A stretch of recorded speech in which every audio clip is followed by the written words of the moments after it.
因为咳嗽其实有分成两种嘛哈，一种就是有痰的，那一种是没有痰的。那如果有痰的话，它咳嗽的它主要的目的是要把痰咳出来，那这时候其实是应该帮助排痰。那如果吃咳嗽药的话，把咳嗽抑制的话，那反而痰咳不出来的话，有时候病情反而就不会变好，甚至会变坏。所以有痰的咳嗽最好不要吃止咳药。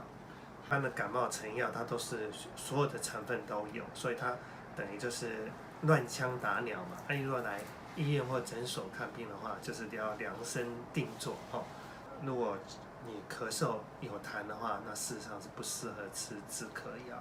那所以如果说你自己要去药房买药的话，那最好是买单方，不要买复方，因为复方你是毫无选择的，那单方你还可以针对情况那给适当的治疗，或许会比较好一点。